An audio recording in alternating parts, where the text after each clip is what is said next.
నమస్తే. శ్రీ మాత్రే నమః. శ్రీ గురుభ్యో నమః. మార్చి 24, 2025 సోమవారం నాటి పంచాంగం ప్రకారము శ్రీ క్రోధినామ సంవత్సరం ఉత్తరాయణం శిశిర ఋతువు పాల్గొన మాసం కృష్ణపక్షం నాటి సూర్యోదయ సమయం ఉదయం 6 గంటల 20 నిమిషములకు, సూర్యాస్తమ సమయం సాయంత్రం 6 గంటల 24 నిమిషములకు. ఈరోజు తిథి దశమి తెల్లవారుజామున 5 గంటల 5 నిమిషముల వరకు. తదుపరి ఏకాదశి తిథి ప్రవేశము. ఈరోజు నక్షత్రము ఉత్తరాషాఢ తెల్లవారుజామున 4 గంటల 18 నిమిషముల వరకు.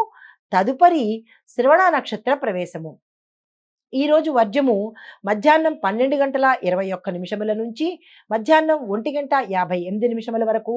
దుర్ముహూర్త సమయము మధ్యాహ్నం 12 గంటల 46 నిమిషముల నుంచి 1 గంట 34 నిమిషముల వరకు. తిరిగి మరల మధ్యాహ్నం 3 గంటల 11 నిమిషాల నుంచి 3 గంటల 59 నిమిషముల వరకు.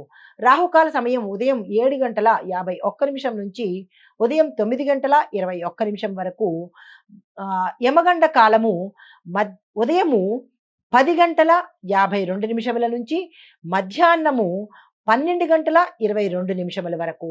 బ్రహ్మముహూర్త సమయం తెల్లవారుజామున 4 గంటల 44 నిమిషముల నుంచి తెల్లవారుజామున 5 గంటల 32 నిమిషముల వరకు. అమృత ఘడియలు రాత్రి సమయంలో 9 గంటల 59 నిమిషముల నుంచి రాత్రి 11 గంటల 35 నిమిషముల వరకు.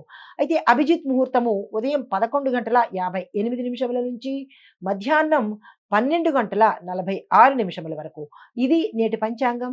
నమస్తే. తదుపరి రాశి మకర రాశి. ఈ రాశిలో ఉండే వారికి అంటే వృత్తి ఉద్యోగస్తులకు పదోన్నతులు వచ్చే అవకాశము, శుభకార్యాలకు వెళ్ళడము, శుభవార్తలు వినడము, మీ ప్యాకేజీ పెరగడము, అంటే హై ఎండ్ పొజిషన్స్కి వెళ్ళే అవకాశము, మంచి మీరనుకున్న దిక్కుకి ట్రాన్స్ఫర్స్ రావడము, కంపెనీ నుంచి మంచి మంచి ఆఫర్స్ రావడము, ఉద్యోగాల్లో పెద్ద పెద్ద పోస్టులకి వెళ్ళడము, ఇలాగా ఉద్యోగస్తులకు మాత్రము ఈరోజు చాలా చక్కగా అనుకూలంగా ఉంది. మీరు ఏ నిర్ణయాలు తీసుకోవాలన్నా తక్షణమే తీసేసుకోండి. అయితే వ్యాపారస్తులకు చూసినట్టయితే మాత్రము ఈసారి మకర రాశిలో ఉండే వ్యాపారస్తులకు అస్సలు కలిసి రావట్లేదు. జాగ్రత్తలు తీసుకోండి. ఏ ప్రయత్నాలు ఈరోజు చేయకండి. కుటుంబ పరంగా చూసుకున్నట్టయితే ఆనందకరంగా ఉంటే సమయం ఉంది. గతంలో విడిపోయిన భార్యాభర్తలు కావచ్చు, కుటుంబ సభ్యులు కావచ్చు, బంధుమిత్రులు కావచ్చు, వాళ్ళు తిరిగి మళ్ళా కలుసుకుని ఆనందకరమైన వాతావరణం ఈరోజు గోచరిస్తోంది. అయితే ఆరోగ్యపరంగా చూసినట్టయితే చిన్న చిన్ని సమస్యలే, జలుబు, చిన్నగా దగ్గు, చిన్న చిన్న తలనొప్పి ఇట్లాంటివే తప్ప పెద్దగా అనారోగ్య సమస్యలు కానీ అలాంటివేవి ఈరోజు కనపట్టలేదు. అయితే మీరు పూజించవలసిన దైవము శనేశ్వరుడు కాబట్టి నవగ్రహ ఆలయంలో శనేశ్వరుడికి ప్రత్యేకంగా నువ్వుల దీపం పెట్టడం కానీ, నువ్వులను దానంగా ఇవ్వడం కానీ, నల్లని వస్త్రాల దానంగా ఇవ్వడం కానీ, స్వామివారి యొక్క శని మంత్రాన్ని ఓం శనేశ్వరాయ నమః అనే మంత్రాన్ని చిన్నది సింపులే కాబట్టి తప్పనిసరిగా 108 సార్లు చదువుకోండి. అయితే మీరు ఏ పని మీదైనా బయటికి వెళ్ళాలన్నా లేదా ఏదైనా నిర్ణయాలు తీసుకోవాలన్నా నలుపు రంగు వస్త్రాన్ని కానీ, నీలం రంగు వస్త్రాన్ని కానీ ధరించి అప్పుడు ఆ ప్రయత్నం చేయండి. సక్సెస్ సాధిస్తారు. ఇది ఈ రాశిలో ఉండేవారికి చెప్పదగిన పరిహారాలు, సూచనలు. తదుపరి రాశి కుంభరాశి. ఈ రాశిలో ఉండే వృత్తి ఉద్యోగస్తులకు పై అధికారుల మద్దతు లభిస్తుంది కానీ కొంతమందికి పై అధికారుల వేధింపులకు గురి అవుతారు. మిమ్మల్ని చులకన చేసే అవకాశము, కొంతమంది ఉద్యోగాలు మారే అవకాశము, మానసిక అశాంతి, స్ట్రెస్ భరించలేక టార్గెట్స్ను రీచ్ అవ్వలేక మీ అంతట మీరే మారిపోవడం కానీ లేదా ఉద్యోగాన్ని వదులుకోవడం కానీ ఇలా ఉద్యోగస్తులకు మాత్రము ఈరోజు అస్సలు బాగాలేదు. ఎటువంటి నిర్ణయాలు తీసుకోకండి. వీలైతే అడ్జస్ట్ అయ్యే ప్రయత్నం చేయండి. లేదు నేను అడ్జస్ట్ అవ్వలేను ఈ జాబ్లో కానీ, ఈ ప్రదేశంలో కానీ, ఈ వాతావరణంలో కానీ అని అనుకున్న వాళ్ళు ఎవరైనా ఉంటే కనుక తక్షణమే బయటకు వచ్చే ప్రయత్నం చేయండి. అడ్జస్ట్ అవ్వండి లేదా బయటకు వచ్చే ప్రయత్నం చేయండి. కానీ మానసికంగా ఒత్తిడికి మాత్రం గురి కాకండి. అది తీవ్రమైన అనారోగ్య సమస్యలకి గురి చేస్తుంది కాబట్టి ఏ నిర్ణయం తీసుకున్నా జాగ్రత్తగా ఆచితూచి తీసుకోండి. అయితే వ్యాపారస్తులకు పెట్టుబడులు పెడితే సరియైన లాభాలు రాకపోగా నష్టాలకు వెళ్ళే అవకాశం ఉంది కాబట్టి ఈ రాశిలో ఉండే వర్తక, వ్యాపార, వాణిజ్య, పారిశ్రామిక, వ్యవసాయ రంగంలో ఉన్నవారు ఎవ్వరూ కూడా ఏ ప్రయత్నము చెయ్యకండి. ఈరోజు అస్సలు బాగాలేదు. అయితే కుటుంబపరంగా చూసుకున్నట్టయితే విభేదాలు, గొడవలు, మానసిక అశాంతితో పాటుగా తగాదాలు జరిగి కొంతమంది విడిపోయే పరిస్థితి, కొట్టుకునే పరిస్థితి, గందరగోళమైన పరిస్థితి, చాలా అసభ్యకరమైన పరిస్థితి ఈరోజు ఈ రాశిలో ఉండే వారి యొక్క కుటుంబంలో కనపడుతోంది. మిమ్మల్ని మీ కుటుంబ సభ్యులు వెలివేసే పరిస్థితి కూడా వస్తోంది. జాగ్రత్తలు తీసుకోండి. సంయమనం పాటించండి. ఓర్పుగా వ్యవహరించండి.